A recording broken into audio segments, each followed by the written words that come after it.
쟤는 그렇게 자랑이 많아. 야, 정말 잘난 척 좀 그만했으면 좋겠다. 학생들은 교수를 흉을 보겠지만 교수들이 모이면 학생들 험담을 안 할 수가 없죠. 네. 안녕하세요. 서울대학교 심리학과 한수원입니다. 제가 이 세상에서 가장 사랑하는 저희 딸 등장했습니다. 네. 안녕하세요. 우리가 가만히 앉아서 하는 이야기 중에 거의 대부분이 남 얘기였죠. 남 얘기를 많이 하게 되는데 이게 가십이 심리학에서 얘기할 때 나쁜 의미로 나오지 않거든요. 나쁘게 말하는 걸 가십이라고 부르는 경우가 많아졌는데 그 원래 어원은 God 플러스 sibling 이렇게 합쳐져서 만들어진 단어이기 때문에 커뮤니티 내 형제 자매 약간 그런 의미예요. 근데 그게 나중에 이제 이런저런 한 얘기 의미가 바뀌어졌다가 나쁘게 말하는 것 이런 식으로 바뀌어졌다가 뭐 이렇게 되는데 없는 이야기를 막 꾸며서 한다거나 나쁜 그 소문을 퍼뜨리는 건 그거는 가십이 아니라 범죄죠, 뭐 범죄. 그런 거 말고 저희는 이제 친구들끼리 이런저런 이야기하는 거 그러다 보면 좀 약간 흉도 보잖아요. 저는 되게 우울할 때 가끔씩 그냥 침대에 누워있는데요. 친구가 페이스타임 오는 거예요.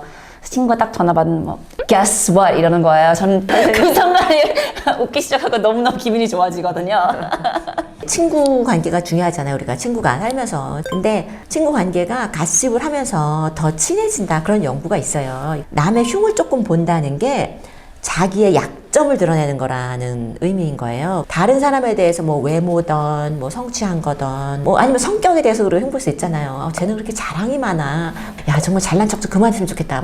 그리고 저희가 이제 상사들 흉 잘 보잖아요. 상사들 제일 많이 쓰는 단어가 뭐 당연히 꼰대가 따로 없다. 뭐. 자, 그러면 부하 직원들은 흉을 안 볼 것이냐? 당연히 보죠. 학생들은 교수를 흉을 보겠지만 교수들이 모이면 학생들 험담을 안 할 수가 없죠. 네. 우리가 상사 흉을 본다거나 뭐 친구의 패션에 대해서 흉을 본다거나 뭐 약간 부러워서 그런 것도 있을 수도 있고 저런 옷을 어떻게 입고 다녀 그렇게 말하면서도 야, 나도 좀 저렇게 화려하고 뭐 특이한 옷도 좀 입어보면 좋겠다 이런 것도 있을 수 있잖아요. 남에 대해서 이렇게 아주 좋은 말 아니라 그렇지 못한 말을 한다는 게 그게 자기 약점인 거야, 정말. 사실은. 그렇기 때문에 우리가 서로 약점을 드러내서 솔직하게 드러낸 거기 때문에 더 가까워질 수 있다. 뭐 이렇게 설명을 하더라고요. 그리고 실제로 이제 이런 연구들, 경찰에서 이런 연구들 하는데 다른 사람과 어떻게 우리가 협업을 할 수 있을까? 이런 게임을 이제 실험으로 이제 할 때 보면은 이 사람 저 사람의 가십이 가능하게 통로를 열어주면 더 협동이 잘 된다는 거예요. 그러니까 사람들과의 관계를 돈독하게 하는 그런 역할을 하거든요. 그래서 우리가 아무 얘기도 남의 얘기를 하나도 하지 않고 그냥 오로지 일에 관련해서 이거 어떻게 하는 거예요? 이것만 물어볼 수 있다라고 된 것과 목표가 있는 뭐 이런 일적인 이야기 말고 그런 일상적인 이야기가 관계에 중요하기 때문에 되게 도움이 되는 거죠. 회사에서 한동안 되게 힘들었었는데 컨설팅 했을 때 밤새고 근데 그때 친구들이랑 같이 메시지 보내면서 누가 잘생겼다 누가 누굴 만나다 누가 누굴 사귄다 그런 얘기 하면은 좀 덜 힘들었던 것 같아요. 가만히 있으면 생각이 자꾸 이제 부정적인 쪽으로 나가게 돼요. 그게 뇌의 기본 기제예요. 뇌란 존재가 생명체이기 때문에 위협을 탐지하는 게 중요해서 자꾸 나쁜 생각만. 가만히 있으면 아, 이렇게 좋은 일 있었지. 이런 생각보다는 그때 그 인간이 나에게 이렇게 했지. 그런 생각이 더 많이 나시잖아요. 그래서 좀 이렇게 다른 이야기, 좀 재밌는 이야기 그런 의미에서 약간 가십이 표현이 될 수 있죠. 친구들이랑 같이 저녁 먹으러 가거나 뭐 놀러 가면 누가 누굴 좋아하고 누가 누굴 사귀고 이런 얘기만 하지 별로 중요한 얘기 안 하는 것 같은데 그게 제일 재밌는 것 같아. 그러니까 가십을 나쁘게 얘기할 게 아니라 이제 또 통계 분석으로 해서 얼마나 부정적이가 얼마나 그 긍정적인가 보면은 75%는 부정적이지 않고 긍정적이거나 그냥 보통 중립적인 거 뭐 이렇게 얘기를 해요. 나쁜 것도 한 25%는 된다는 얘기죠. 그렇지만 이제 우리가 보면 주로 그냥 평범한 얘기들을 하는 것이다.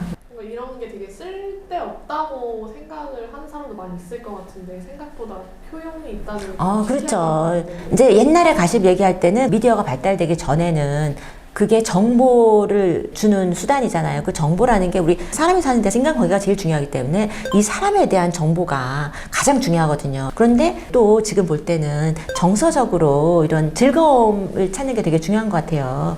우리가 인생에서 무슨 목표를 향해서 달려가고 그걸 성취하는 게 가장 큰 의미냐? 아니거든요. 그런 표현 많이 하잖아요. 우리가 막 이렇게 엄청나게 크게 뭘 성취해서 그 다음에 부모님에게 내가 이렇게 성취했으면 이렇게 얘기하는 것보다 그냥 맨날 같이 얘기하는 게 훨씬 우리가 인생을 더 행복하게 하는 것이다. 그런 얘기도 하는데요. 굳이 나누자면 좀 좋은 가십, 나쁜 가십 이런 거를 이렇게 구분을 할 수가 있을까요? 그 험담이라는 것도 이렇게 그 사람에 대해서 사실이 아닌 걸 소문을 퍼뜨리면 그건 정말 사실 범죄가 되는 거고요. 내가 악의가 없었는데 그 사람이 피해를 보게 되는 경우도 있잖아요. 그런 거는 우리가 막아야죠. 가십도 나쁘지 않은 거예요. 그냥 이런저런 얘기하는 게 그 순간에 즐겁고 관계를 좋게 하기 때문에 우리가 정말 좋은 관계를 위한 게 행복하게 사는 길이거든요. 영상이 도움이 되시면은 구독, 좋아요. Like and subscribe.